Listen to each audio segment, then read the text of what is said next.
A Páscoa, vocês sabem que é um dia muito importante para nós que somos cristãos. Porém, para muitas pessoas, a Páscoa não passa de um dia qualquer, né? A Páscoa, para muitas pessoas, é um dia de comer coelhinhos e ovos de chocolate. Só isso, mais nada. Se bem que os coelhos e os ovos têm uma certa simbologia. Eu vou falar sobre isso mais para o final, tá? Quando a gente fala de Páscoa, a gente lembra, no meu caso principalmente, eu me lembro, o que vem na cabeça, em primeiro lugar, é o cordeiro. A Páscoa ela é cheia de simbologia, mas falando em Páscoa, me vem na mente um cordeiro. Mas eu me lembro de outras coisas também. Eu me lembro de Moisés, me lembro dos hebreus, me lembro do Mar Vermelho, do Egito, da 10ª praga do Egito. Vocês sabem que os hebreus, eles foram escravizados no Egito por muitos anos, até que Moisés, um homem de Deus, anunciou a 10ª praga do Egito. O que seria essa 10ª praga do Egito? Seria a passagem do anjo da morte em todas as residências. O anjo da morte estaria visitando todas as casas, todas as famílias no Egito. Todos ficaram com muito medo. Porém, Moisés também anunciou o seguinte: não precisa ter medo.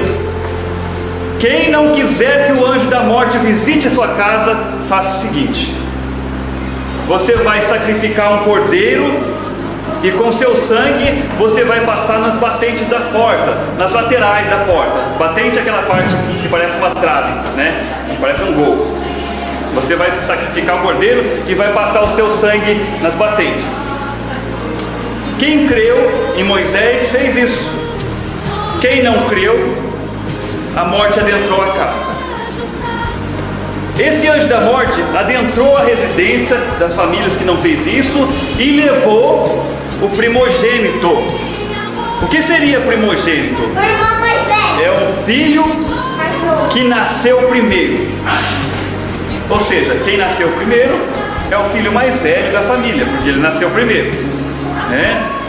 Então, quem não passou o sangue do cordeiro na porta, a morte adentrou nessa residência e levou. Teve morte na casa. Então o sangue do cordeiro, ele fez com que o povo vencesse a morte. E hoje nós falamos do cordeiro, né? Quem será que é o cordeiro? Jesus é o cordeiro de Deus que tirar o pecado do mundo. Então já tem uma ligação desde aquela época, né? Moisés, ele resolveu tirar os hebreus da escravidão. E durante essa jornada, saindo da escravidão, ele se deparou com o Mar Vermelho. E aí Moisés ficou preocupado, né? E agora o que a gente vai fazer?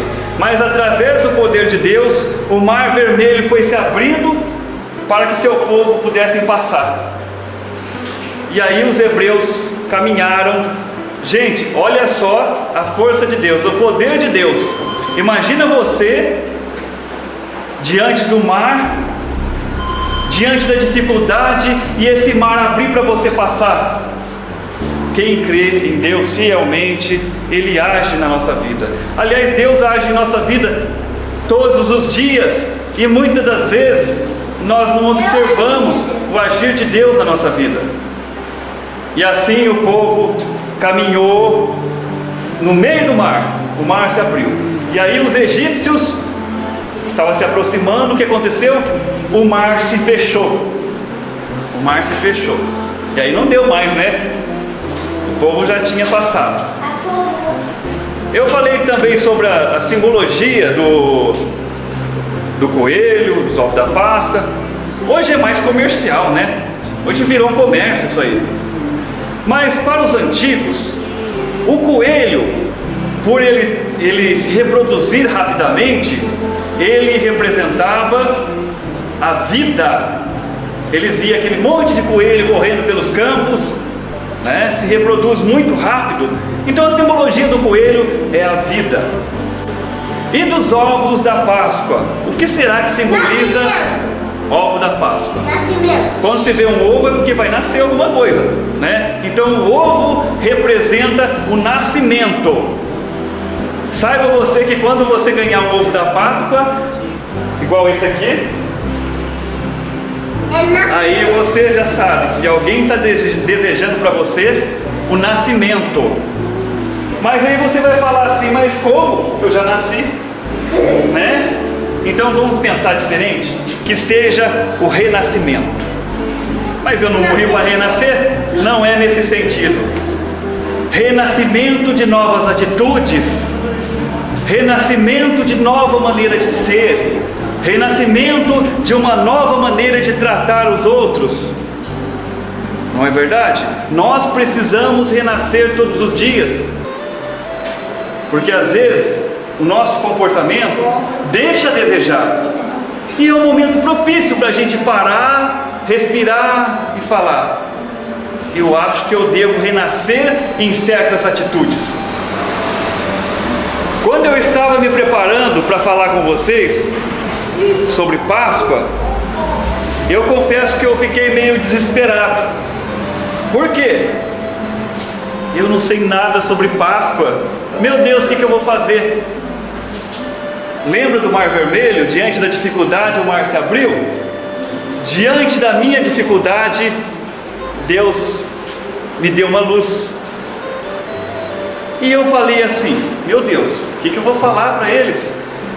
Aí me veio na cabeça abrir a Bíblia. Quantas páginas tem uma Bíblia? Tem muitas, né? E aí Deus pediu para mim abrir, eu abri, e caiu justamente num local que tem tudo a ver com a ressurreição de Cristo. Onde será que caiu? Foi batata. Abri a Bíblia, estava lá na minha frente, Mateus 28. Gente, parece uma coisinha boba, mas será que isso não é um agir de Deus? Não poderia cair em qualquer página. Mas não, caiu em uma página que tem tudo a ver com o que eu estou falando nesse momento: ressurreição de Cristo. E o que é que diz em Mateus 28, gente? Mateus 28 é aquela passagem. Lá estava Maria Madalena e a outra Maria. Elas foram visitar o túmulo onde estava sepultado Jesus. Chegando lá, elas se depararam com um anjo e elas ficaram com muito medo. Porém o anjo disse a elas: não tenha medo, eu sei quem você procura, vocês procuram Jesus, ele não está mais aqui, ele ressuscitou. Lembra do sangue do Cordeiro? O sangue do Cordeiro que fez com que aquelas famílias vencessem a morte. Provando para vocês, Jesus é o Cordeiro. Jesus venceu a morte. Maria Madalena e outra Madalena foi lá ver lá o túmulo de Jesus. Jesus não estava mais lá, ele havia ressuscitado. Jesus é o Cordeiro de Deus. E Deus que deu o seu Filho, né? Ele também nos amou. Tem até uma passagem, né, que fala assim: porque Deus amou o mundo de tal maneira que deu o seu único Filho, para que todos aqueles que nele crê não pereça, mas tenha vida eterna. Essa é a realidade maior do amor de Deus. Ele prova o seu amor para conosco, e mesmo diante de tanto amor, o nosso amor ainda é limitado. Diante de tanto amor de Deus, nós deveríamos aprender com Ele.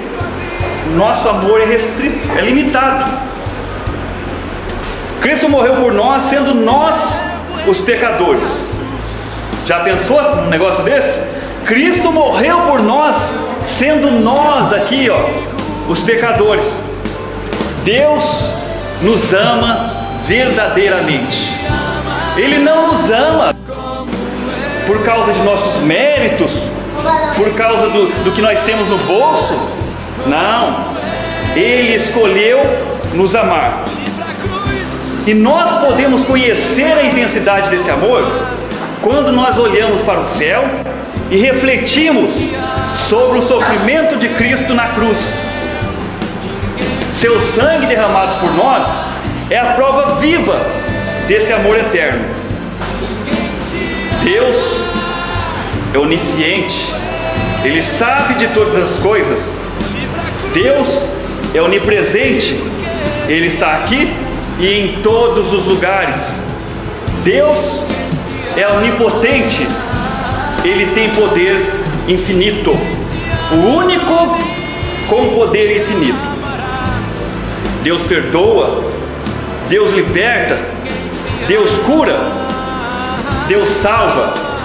Só finalizando, concretizando aí o que eu queria dizer para vocês, que Páscoa não é somente ovos e coelhos. Páscoa é uma celebração e homenagem à ressurreição de Cristo. Repita comigo: Páscoa é uma celebração em homenagem à ressurreição de Cristo. A partir de hoje, será que é possível nascer algo dentro de nós? Renascer algo dentro de nós? Atitudes melhores, né? Formas diferentes de tratar o próximo? Que isso fique guardado no coração de vocês e que vocês possam transmitir para outras pessoas. Gente, Jesus deu a vida por nós. Será que nós não podemos dar algo por Ele?